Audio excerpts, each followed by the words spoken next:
All right. So my class is going to carry off where Matt left it. And we're going to focus on the question of whether Poe was indeed just a mere writer of horror or a master of the human mind. So, as already stated with Matt's class on debunking the myth around Poe, mine's going to focus on, well, what kind of mind did Poe really have, and how can we come to know it from reading his short stories that just seem like they're highly entertaining, but that's about it. Many people think that he had an unhealthy obsession with madness and the morbidity, since isn't that all that he ever really wrote about, which in itself is not even true. A minority of his stories actually focus on the horror. And isn't it true that in order to have such insight into madness, you must partake in madness yourself to a certain degree? Often people credit Poe as being gifted and intelligent, but they have to ultimately conclude that he must have been deeply disturbed, and his stories reflect that inner turmoil and conflict he suffered within himself against the demons he was so evidently battling against. Thus, reading his stories for his readership, they're entertaining displays of insights into madness, but at best maybe a study of psychology into the criminally insane, but there isn't really a use for them. It's kind of like a dark dessert we consume. So as Matt has already uncovered with Poe, much of what we didn't know, I'm going to add to this that what seems to be Poe's unhealthy obsession with the criminally insane is in fact an intervention into the mind of his readership. What many of us have been guilty of when describing Poe is the failure to ask ourselves the question, well, why do we find his stories fascinating and entertaining? What draws us to the supposed horror? Many of the characters he develops in his stories, despite having done terrible acts, have often a certain degree of relatability when their inner thoughts are shared with us, or at least we have a hard time disagreeing with them. Is he trying to humanize the diabolic and make us feel sympathy for their crimes? Or is he revealing a part of ourselves that we weren't fully conscious of beforehand, and that we must be conscious of in order to avoid our own self-destruction? So before I go into an investigation into the imp of the perverse in Poe's short stories of horror, I wanted to add a little bit where Matt left off on the short story Volonta Tota, which is a segment of Eureka, the last story that Poe wrote in 1849. And in this story, for those who are not familiar, it's a narrator speaking from the future, April 1st, 2848 to be exact.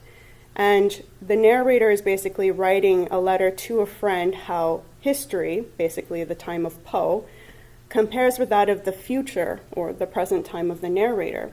And in his letter, he compares various things from the past and the future and what he thinks of them. Sometimes he expresses a conclusion we can agree with, and other times not. The reader must decide for themselves what to do with that.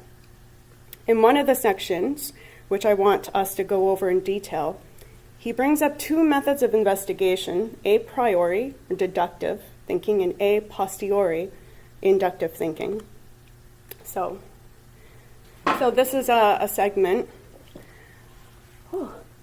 The First Aeronaut maintains the practicability of traversing the atmosphere in all directions.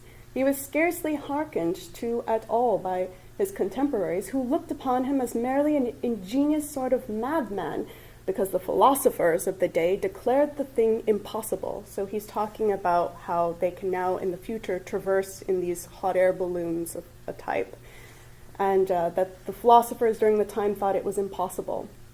Really now, it does seem to me quite unaccountable how anything so obviously feasible could have escaped the sagacity of the ancient savants. But in all ages, the great obstacles to advancement in art have been opposed by the so-called men of science. To be sure, our men of science are not quite so bigoted as those of old. Oh, I have something so queer to tell you on this topic. Do you know that it is not more than 1,000 years ago since the metaphysicians consented to relieve the people of the singular fancy there existed but two possible roads for the attainment of truth? So he's speaking here about a priori and a posteriori. Believe it if you can. It appears that long, long ago in the night of time there lived a Turkish philosopher, or Hindu possibly, called Aristotle. This person introduced, or at all events propagated, what was termed the deductive or a priori mode of investigation. He started with what he maintained to be axioms or self-evident truths, and thence proceeded, logically, to results. His greatest disciples were one Euclid, otherwise known as Euclid, and one Kant, otherwise known as Kant. Well, Aristotle flourished supreme until advent of one Hogg, surnamed Ettrick Shepherd, who preached an entirely different system which he called the a posteriori or inductive. His plan referred altogether to sensation. He proceeded by observing, analyzing, and classifying facts, instantiae naturae, as they were affectedly called, into general laws. Aristotle's mode, in a word, was based on noumene, which is the fact that events exist independently of human sense and perception, and Hogg's on phenomena, which is that only senses can we apprehend any actual knowledge. Well, so great was the admiration excited by this latter system that its first introduction, Aristotle fell into disrepute. But finally he recovered ground and was permitted to divide the realm of truth with his more modern rival. The savants now maintained the Aristotelian and Baconian roads were the sole possible avenues to knowledge. All right, so in this, why do you think that Poe is focusing on a priori and a posteriori? Well, for one thing, he's not making it up. They were the two dominant modes of thought. And, I mean, is there a problem with them? Well, I want us to, right now, just keep in mind what does it actually mean. So deductive is when you assume something outside of your senses to be a self-evident truth, and then from there on we proceed logically to make laws for them. So it exists independent of human senses and perception. You can call it abstract thought. A posteriori, or inductive thinking, is when you take something you have observed through sensation, and then you classify it and you create general laws off of that. And therefore we can only know what we can apprehend with our senses. Further on, Poe talks about how these both are likened to creeping and crawling modes of thinking, but what we actually desire is to soar. Is to soar possible for us in attaining knowledge? So I want to just focus on this because in the Imp of the Perverse, there is actually, these subjects are brought up, and it's something that we should be thinking about today because the university system still goes along with the a priori, a posteriori method of thinking. That is, if we don't want to be biased in what we're doing in the sciences, then we have no choice but to be deductive or inductive in our thinking. So, real quick, in the Imp of the Perverse, he brings up the science phrenology, and I think it's worth me explaining a little bit what that is before we get into it. Phrenology was a science that hit its peak in 1810 to 1840, basically the lifetime of Poe. It's recognized as a pseudoscience today, but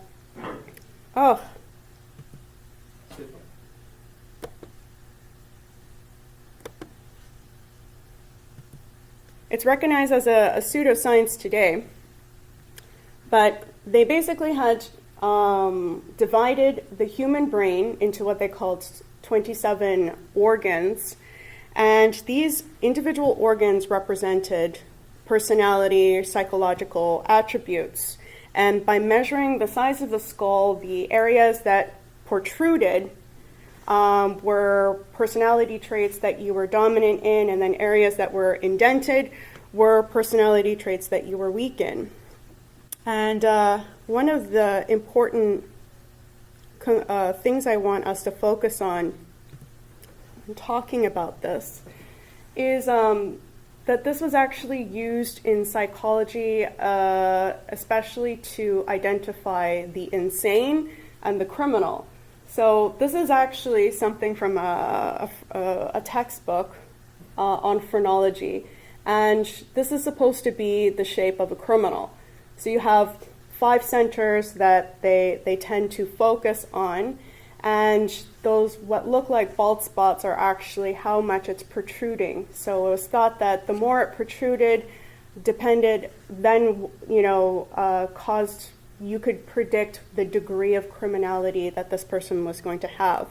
So it was believed with phrenologists that people were born with these attributes, whether favorable or not.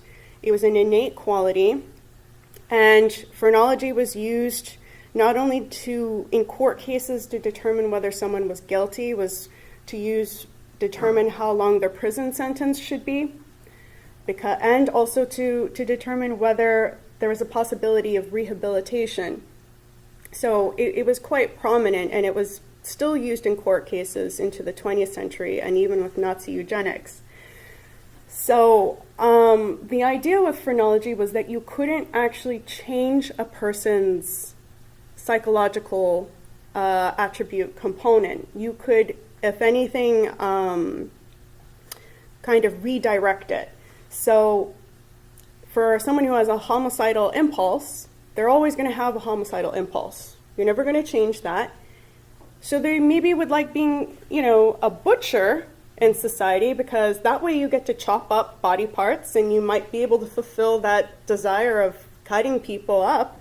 But you're a functional component of society. Or another person could be the overseer of executions if you enjoy, just watching other people dying. So another thing I wanted to make as a point is that these phrenologists, in order to map out the criminal and the mad attributes, went into poor areas that they knew had high crime rates. And they went from those findings of pretty much going into bars and asking people, can I feel your head? They went on to develop things like this. Of course, the favorable attributes, they would never go to these areas to determine, right? So I'm bringing this up not just because Poe opens up with talking about phrenologists in The Imp of the Perverse.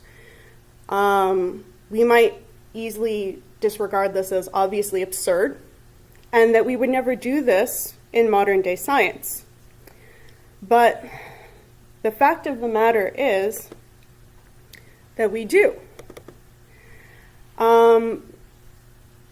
Right now, it's acceptable for neuroscientists to look at MRI scans, and the theory is that we can eventually predict criminal behavior by looking at the anterior cingulate cortex, which is in yellow there, and the level of activity it has. So not only can we predict criminal behavior, we can predict the likelihood of them doing it again and approximately when. Sounds a little bit similar, I would say, to what the phrenologists were thinking. Just to give you a bit of an idea, so they went into prisons again to measure this, and they found that criminals had a harder time withholding pressing a certain button when they were told not to press it. And therefore, criminals are more impulsive than the average person, of course. Who could argue with this rigor? And they conclude that the part of the brain, the anterior cingulate cortex, is responsible for stopping an action. And in criminals, this may be deficient. In terms of crimes, once they get started on an action, even if they realize potential negative consequences, they cannot stop themselves. Now really think about that. They cannot stop themselves. It's biologically innate. It's right there, like something in their brain that just tells them they must.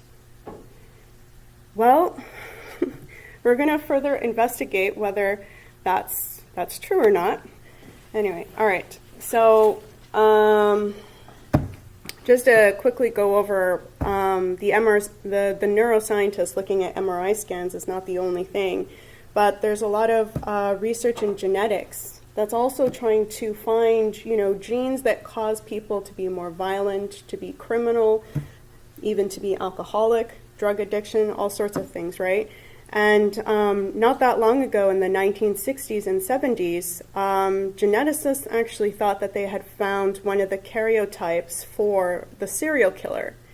It later was found out, again, they were looking in prisons, and they were basically just really, by going into prisons and trying to find the criminal attributes you're looking for and then go from that information to a broad rule, you can see how they're falling into a lot of mistakes. And it later on was found out that the XYY karyotype, which is an extra Y chromosome, which is the male defining chromosome, because they had an extra one, they thought they were more violent, when instead all that we know for certain nowadays is that they're taller than the average person. Really quickly, the last slide before I go through the imp of the perverse. This is Loeb and Leopold, who were 18 and 19 when they committed a murder of a 14-year-old boy in 1924, and it was known as the crime of the century at the time. They were two very wealthy University of Chicago students, and there's a movie made off of them, an adaptation called The Rope by Alfred Hitchcock. And basically, the idea with these two is that they were very intelligent. They were one of the brightest students in their university, and they were headed to places. One of them wanted to go to law school, and they thought, what better thing to do during our summer vacation while we wait to go on with our careers, but to commit the perfect crime, to showcase our intellectual superiority. And because, we're doing it from this standpoint, we really are above, the more lowly reasons why people commit murder. Suffice to say, they were found out. These are phrenological cards that were presented as evidence in the court case to profile the criminal mind. And one thing I want us to think about is not only that there's not that much of a difference right now with what is organizing the theory in science today compared to during Poe's time with phrenology, but that there's obviously a desire here to try to identify the criminal mind as something that must be like an imprint, a biological imprint into someone.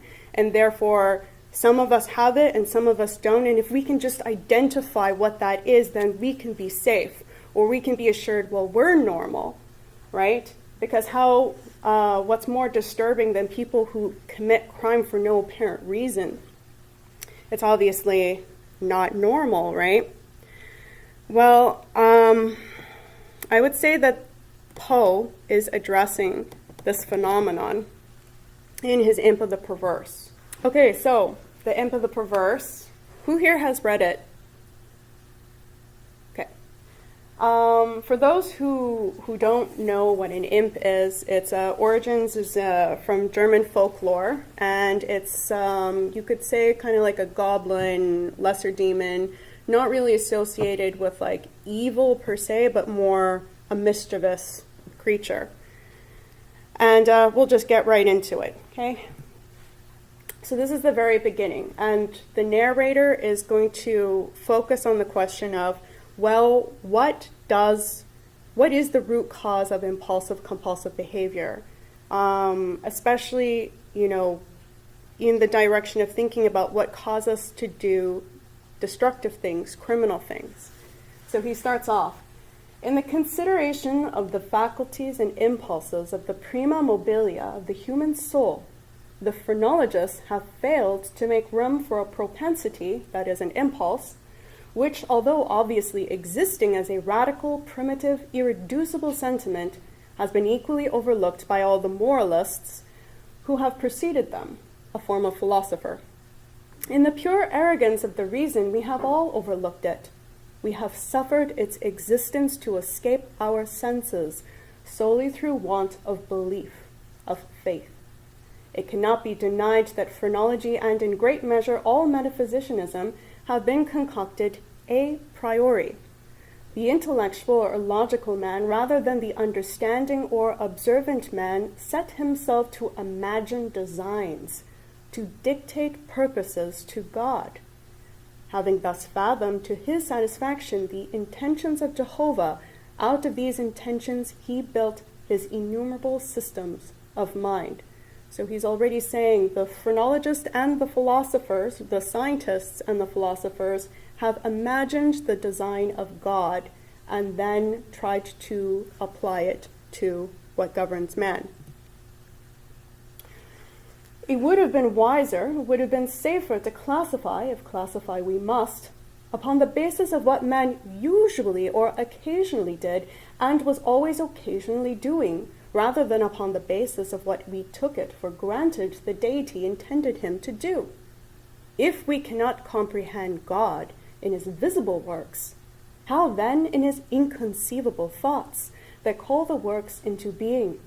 If we cannot understand him in his objective creatures, how then in his substantive moods and phases of creation? Induction, a posteriori, would have brought phrenology to admit, as an innate and primitive principle of human action, a paradoxical something which we may call perverseness, for want of a more characteristic term. In the sense I intend, it is in fact a mobile without motive, an action without motive, or a motive not motivert, a motive without purpose. Through its promptings we act without comprehensible object, or if this shall be understood as a contradiction in terms, we may so far modify the proposition as to say that through its promptings we act for the reason that we should not. So right now he's saying that both the philosophers and the scientists have missed out on categorizing an impulse that this narrator is calling perverseness. And that one of the reasons why they have missed it is because perverseness actually doesn't have a purpose. And everything they've been looking for so far, they've been assuming there's a purpose to it. But perverseness, according to the narrator, is an action without motive, a motive without purpose. And if anything, what causes us to act out an impulse, a perverse impulse, is for the very reason that we should not. I go on. In theory, no reason can be more unreasonable, but in fact, there is none more strong. With certain minds, under certain conditions, it becomes absolutely irresistible. I'm not more certain that I breathe than that the assurance of the wrong or error of any action is often the one unconquerable force which impels us, and alone impels us to its prosecution. Nor will this overwhelming tendency to do wrong for the wrong's sake admit of analysis or resolution into ulterior elements. It is a radical, a primitive impulse, elementary. It follows that the desire to be well must be excited simultaneously with any principle. He's talking about, with all the other impulses categorized under phrenology, they all have a purpose that ultimately we can say benefits us somehow. But in the case of that something which I term perverseness, the desire to be well is not only not aroused, but a strongly antagonistical sentiment exists. So, for those who have read The Imp of the Perverse, where's my book? The common idea about this story is that it is obviously what has been described so far, right? Something impulsive within us that causes us to act upon it for reasons that we know we should not, and might even be reasons for our detriment. So I'm going to read you from here on. It's a lot easier. I'm going to read the rest of the story to you. He goes on to give us 3 examples of what he calls an impulsive perverseness. An appeal to one's heart is, after all, the best reply to the sophistry just noticed. No one who trustingly consults and thoroughly questions his own soul will be disposed to deny the entire radicalness of the propensity in question, that is, the perverse impulse in question. It is not more incomprehensible than distinctive. There lives no man who at some period has not been tormented, for example, by an earnest desire to tantalize a listener by circumlocution, that is, rambling. The speaker is aware that he displeases. He has every intention to please. He is usually curt, precise, and clear. The most laconic and luminous language is struggling for utterance upon his tongue. It is only with difficulty that he refrains himself from giving it flow. He dreads and deprecates the anger of him whom he addresses. Yet the thought strikes him that by certain involutions and parentheses this anger may be engendered. That single thought is enough. The impulse increases to a wish, the wish to a desire, the desire to an uncontrollable longing, and the longing to the deep regret and mortification of the speaker, and in defiance of all consequences, is indulged. Here's a second example. So that was just, everybody's felt when you're rambling, maybe with how I'm sort of feeling right now, and people are not really into it, but you feel like you need to continue, and you know that you're upsetting the people that you're speaking with, but you can't help yourself. We have a task before us which must be speedily performed. We know that it will be ruinous to make delay. The most important crisis of our life calls trumpet-tongued for immediate energy and action. We glow. We are consumed with eagerness to commence the work, with the anticipation of whose glorious result our whole souls are on fire. It shall be undertaken today, and yet we put it off until tomorrow. And why? There is no answer, except that we feel perverse, using the word with no comprehension of the principle. Tomorrow arrives, and with it a more impatient anxiety to do our duty. But this very increase of anxiety arrives also a nameless, a positively fearful, because unfathomable, craving for delay. This craving gathers strength as the moments fly. The last hour for action is at hand. We tremble with the violence of the conflict within us, of the definite with the indefinite, of the substance with the shadow. But if the contest have proceeded thus far, it is the shadow which prevails. We struggle in vain. The clock strikes and is the knell of our welfare. At the same time, it is the chanticleer note to the ghost that has so long overawed us. It flies, it disappears. We are free. This ghost that's causing us to delay. The old energy returns. We will labor now. Alas, it is too late. All right. Third example of what this narrator is describing as a perverse impulse. So far, I think we can all kind of relate to what he's talking about, right? We stand upon the brink of a precipice. We peer into the abyss. We grow sick and dizzy. Our first impulse is to shrink from the danger. Unaccountably, we remain. By slow degrees, our sickness and dizziness and horror become merged in a cloud of unnameable feeling. There grows into palpability a shape far more terrible than any genius or any demon of a tale, and yet it is but a thought, although a fearful one, and one which chills the very marrow of our bones with the fierceness of the delight of its horror. It is merely the idea of what would be our sensations during the sweeping precipitancy of a fall from such a height. And this fall, this rushing annihilation, for the very reason that it involves that one most ghastly and loathsome of all the most ghastly and loathsome images of death and suffering which have ever presented themselves to our imagination. For this very cause do we now the most vividly desire it.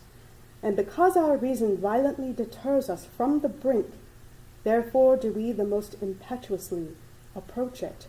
There is no passion in nature so demoniacally impatient as that of him who, shuddering upon the edge of a precipice, thus meditates a plunge. To indulge for a moment in any attempt at thought is to be inevitably lost. For reflection but urges us to forbear, and therefore it is, I say, that we cannot. If there be no friendly arm to check us, or if we fail in a sudden effort to prostrate ourselves backward from the abyss, we plunge and are destroyed. So, keeping this in mind now, with the theory that he's gone over, that he has made this discovery with a posteriori method of investigation, he's given us 3 examples, which some of us might agree entirely with, maybe identify with 2 out of 3, or maybe there's something else going on. So I'm going to read now the rest. Examine these and similar actions as we will, we shall find them resulting solely from the spirit of the perverse. We perpetrate them merely because we feel that we should not.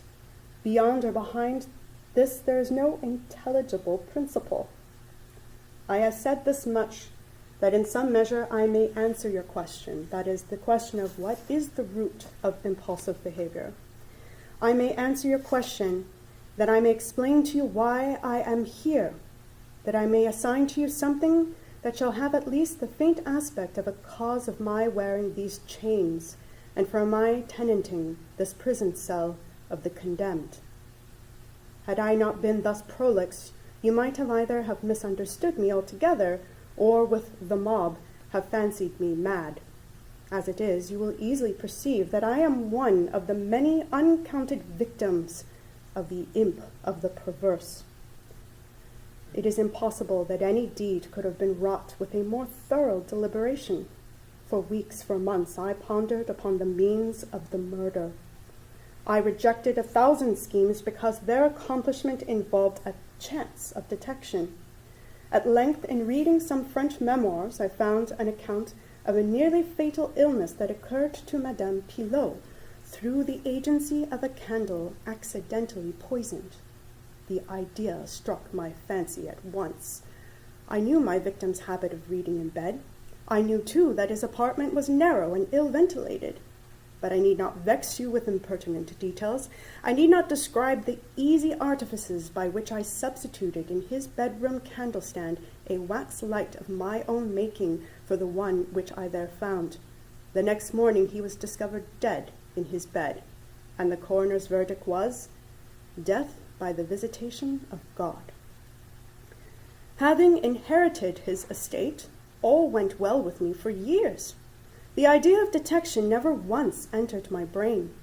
Of the remains of the fatal taper, I had myself carefully disposed. I had left no shadow of a clue by which it would be possible to convict or even to suspect me of the crime.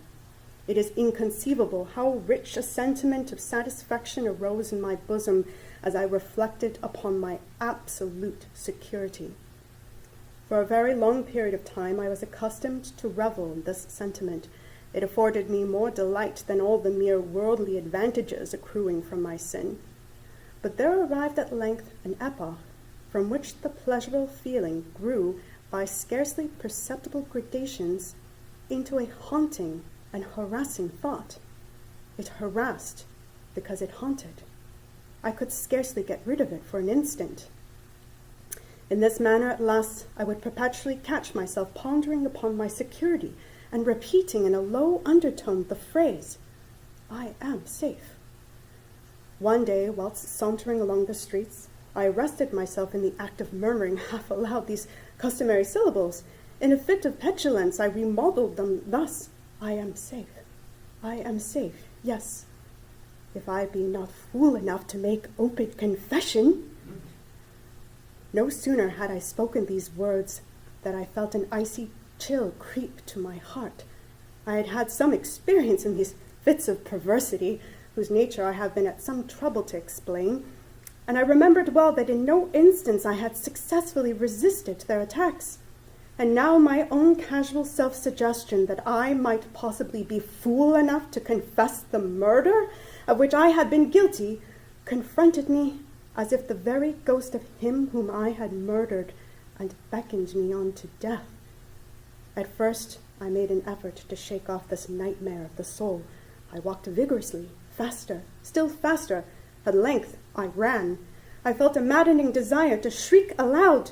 Every succeeding wave of thought overwhelmed me with new terror, for, alas, I too well understood that to think in my situation was to be lost. I still quickened my pace. I bounded like a madman through the crowded thoroughfares.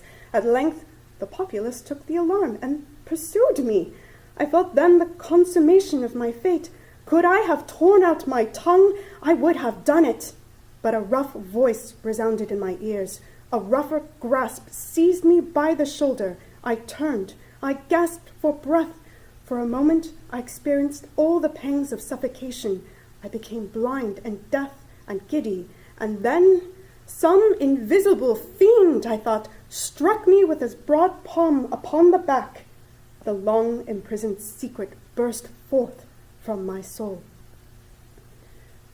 They say that I spoke with a distinct enunciation, but with marked emphasis and passionate hurry, as if in dread of interruption before conducting the brief but pregnant sentences that consigned me to the hangman and to hell.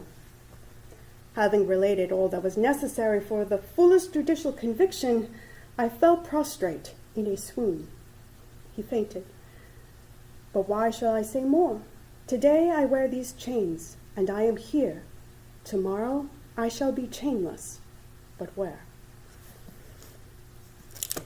So, let's go over what the hell that was all about. So, I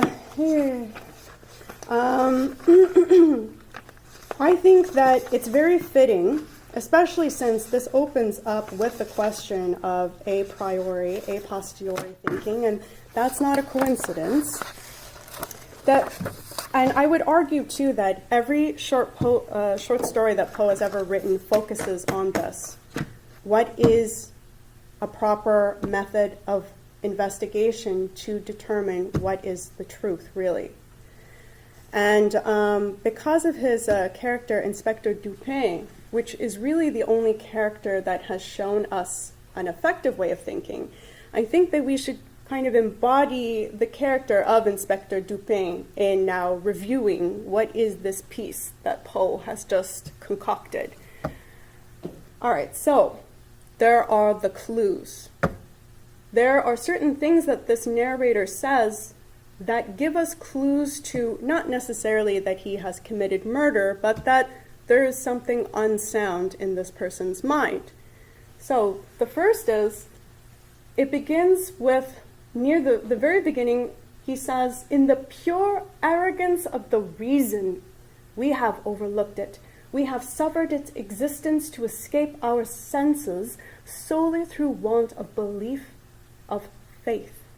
So remember, he has said that he has discovered this impulse, perverseness, which has no purpose. So our problem is that when we look for purpose, in other words, reason accounts, if there's a reason for something, it has a purpose. That the arrogance of trying to find purpose has caused the impulse of perverseness to escape our senses because we want to believe, to have faith, that everything must have a purpose. If we cannot understand God in his visible works, how then in his inconceivable thoughts? If we cannot understand him in his objective creatures, how then in his substantive moods and phases of creation? Again, it just gets at the understanding of purpose is outside of us. We can't know the mind of God, and therefore, really, we don't have a relationship with God, ultimately. There's no passion in nature so demoniacally impatient as that of him. This is the abyss example, the third example, where you're standing on the brink of the abyss. There's no passion in nature so demoniacally impatient as that of him who, shuddering upon the edge of a precipice, thus meditates a plunge. To indulge for a moment in any attempt at thought is to be inevitably lost. For reflection but urges us to forbear, and therefore it is, I say, that we cannot. Well, I know that when I first read this, the clues weren't standing out entirely for me, but I would think at this point, this is a little bit of a weird statement, that why is it thought? That with thought we're inevitably lost, and it actually makes it almost impossible to resist the imp of the perverse. Starting to sound like he's talking about something different there. Why would thought be a problem? We go on. No sooner had I spoken these words than I felt an icy chill creep to my heart. I had had some experience in these fits of perversity, and I remembered that in no instance I had successfully resisted their attacks. Well, it's interesting, he's talking now that there's this sensation creeping to his heart, and he's describing it as a fit of perversity. Now remember, what does he ultimately conclude is the perversity? It's not the act of the murder. He doesn't call the impulse of murder perverse. He actually calls the act of confession a perversity. So let's keep that in mind. He's now saying, there's a sensation towards my heart now, in one of these fits of perversity. It's making me want to confess. I felt a maddening desire to shriek aloud. Every succeeding wave of thought overwhelmed me with a new terror, for alas, I too well understood that to think in my situation was to be lost. For a moment I experienced all the pangs of suffocation. I became blind and deaf and giddy, and then some invisible fiend, the imp of the perverse, struck me with his broad palm upon the back, and the long imprisoned secret burst forth from my soul. This imp basically slapped him on the back, and the words spat out in full confession, enough for him to suffer the hangman's justice the next day. He goes on to conclude, but why shall I say more? Today I wear these chains and I am here. Tomorrow I shall be fetterless. But where? It's kind of surprising that I don't really hear many academics or whatever you want to call them talk about the fact that what is called the act of perversity is actually confession. It's not the murder. And there's a very clear, we're left with this question of where will he be after he's suffered the consequences of his actions. One thing I want to note in this is that what is Poe ultimately identifying here as like a delinquent thought? The idea of a posteriori, or as we've seen even with the problems of a priori,